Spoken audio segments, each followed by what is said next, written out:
Hello, family. It's something else I want to share with you today about about teaching. I had to learn.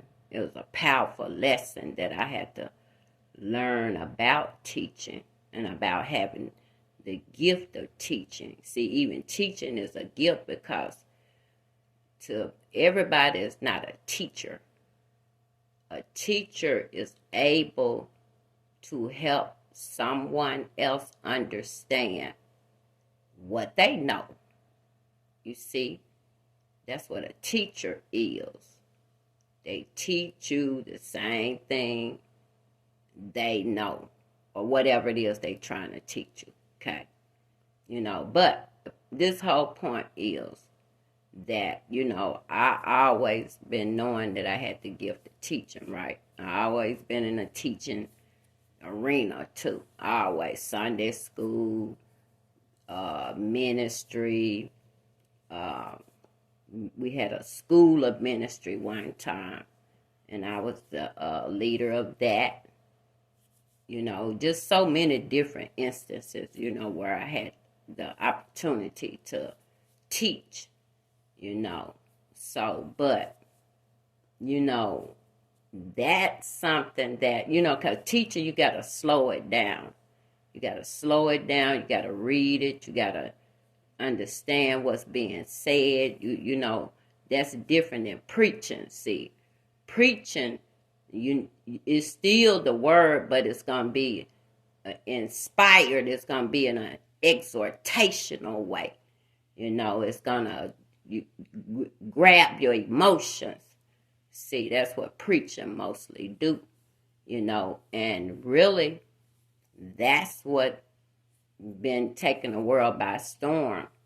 A whole lot of preaching, see, I mean, all types of preachers, all styles, some powerful ones, whether they right with God or not, but they, they preaching gift is off the chain, if it's a gift. Some people, it's not a gift. They just got the gift of gab. And it look like that, they're really, saying something. They are, but they don't even mean what they say. That's a person with the gift of gab. They don't mean what they saying. That's all it is. They'll make you believe it, but they don't believe it, though. That's what it is. The gift of gab. Some people got that. And you think they really anointed of God, and that's all they have. That's why it's important to be able to discern spiritual things, to discern, even spirits and people. And that way if that's a good spirit or not good spirit. But anyway, what I want to share is when I found out how powerful teaching is. Because I wasn't really, thinking it was such a, prestigious gift, And so I went to this seminar one time, and this powerful man of God, I'm talking about a preaching machine. Oh my God. I'm talking about, it's not one time I ever heard that young man preach that he didn't tear the whole building up. Come on, with the word of God. And that's why, because the power was all on it, and that's why it moved like it did, because it was the word of God. And what the Bible say, God is a consuming fire. So when he shows up, come on, something is going to happen, So that's the type of preacher that young man was. Okay, all these people I'm talking about now is young. Okay, they younger. They not in the older generation. Okay, now I told you I've been around to see a lot of this stuff. But however, this young man, I remember him from school and all that, but I didn't hang in the circle. See, But anyway, he even exhibited signs of God gonna use him as a young man. His family, yes, they were people of God, love God and all that, but that don't mean the child gonna do it. But this, he showed it. He did. And he did become one of the most powerful men of God that's walking even now. That young man took a church, just a little old church that had been sitting on the side of this old road for years. I'm talking about, boy, just sitting there. And it was people there, but it wasn't growing. It wasn't growing. Even a building wasn't. It like just a little, just like stuck in time. That young man came along, young too, and he, how some churches you gotta come and preach and see if they want you and all. They gotta vote you and all that. But anyway, that young man went to that church, and he let them know that he was young, but he know that God had a call on his life, and God gave him the mission to take that church right there to the level that he knew it could become. And I'm here to tell you today, that young man took that little old church, and now that church is one of our largest. I promise you, that building is, that man, he built 3 different times, adding on to it. Okay, that old one they had at first, I don't, that ain't even there no more. It's all new now, and the vision that God gave him.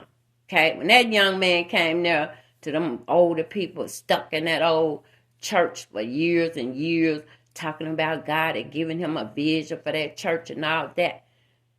They had to just have faith and believe that young man, really heard God. And the ones that believed and got behind them. And I tell you today, is one of our largest. And that man is one of the most preaching young men I ever known. I don't mind giving people. When it is real, I'll have no trouble saying it. But the lesson I learned was from him on teaching. We had a teacher seminar. All teachers, none but teachers. If you're a teacher, then this seminar is for you. Okay? And it's just to learn everything about teaching, just whatever. Okay? And this young man was the one that was gonna do it. Okay? The leader of that. And I was excited because I already knew I was going to learn something if he was going to be doing the teaching. So, but the most powerful thing I learned, okay, because I'm going out with it, what he taught me about the gift that God gave me for teaching, okay, because I didn't have the right respect for it in the beginning or before or a long time, okay. Now, the Bible talks about the 5-fold ministry, okay? Every ministry should have that. But false prophets, well, that ain't nowhere, okay? You can't. That can't happen, okay? What's the 5-fold ministry? You got the pastor, the apostle, the prophet, and the teacher, okay? And the evangelist. You got all kind of type of different names, But the 5-fold, pastor, the prophet, the teacher, you got the apostle, and see, the teacher part, see, that's at the end. So that don't seem so glamorous to me. It didn't seem so glamorous to me, But when that man got up and he told his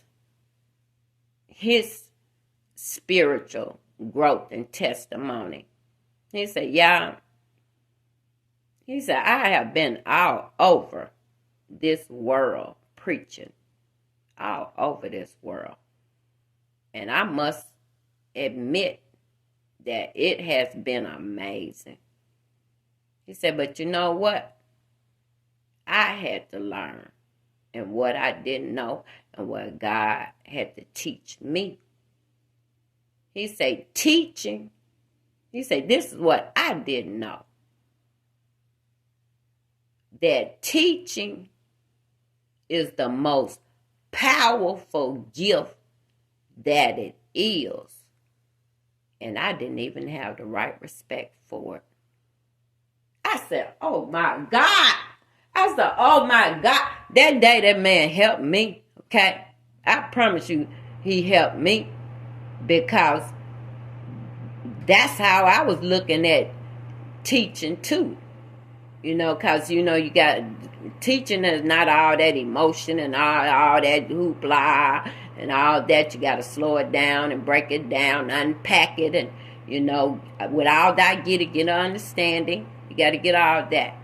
And that it takes more work and study and all that. So a teacher got to put a whole lot more work into it. So, but I'm here to tell you today, that's when I really realized the gift that I really possessed as a teacher. And I was looking at it so lowly, because I didn't understand. Why? Apostle. Everybody think that's somebody big, apostle. Apostle Paul. And it is. That means that's the level of spiritual growth that you have gotten to, though. That's what that is. It ain't just no title. You need to be something behind that. Then you got pastors. Okay? Pastors are supposed to be over the flock. They supposed to feed the sheep. That's what they supposed to be. Somebody that, the sheep has regular access to. Okay? Okay. How many pastors you got access to now? Boy, the more I went to church, it got less and less to have access to that pastor now. Okay? Well, that's what the Bible say. Okay? Pastors. Then they talked about prophets. Okay? This fivefold ministry. Prophets now. Okay? Now, prophets, they always went to high officials, I said, to let them know whatever God is saying or seeing before they judgment come. Okay? You read any prophet, that's what there always was. God speaking. So it ain't like it's just that deep. This world, and we got good and evil in it. So now, we just like a tug of war. We'll even take the truth and try to tug and war that. And be saying the same thing, but you get my drift. But so the prophet, that's what their job was. To speak what God is saying to whoever. And it can be a young one, old one, boy, whatever. And the Bible said in the last days, I'm going to pour out my spirit upon all flesh. Sons and daughters shall prophesy. You see? So we in the end days. So really, you can just say if a woman saying or speaking anything for God now, I would just say she prophesying. That's what I would say. The Bible say it. We can't say it ain't so. But I just wanted to share that though. That my teaching, I was doing the same thing he was doing. Not even thinking it was such a glamorous gift. You know, it's at the bottom too. You know, teaching at the bottom down there, even in the book. You know, but in actuality, that's the most powerful gift. Okay? I just wanted to share that with you. And God showed me how to embrace my gift and see it for what it really is and stop looking down on it. Because if it wasn't for teachers, then how in the world would the people learn? Okay? Peace.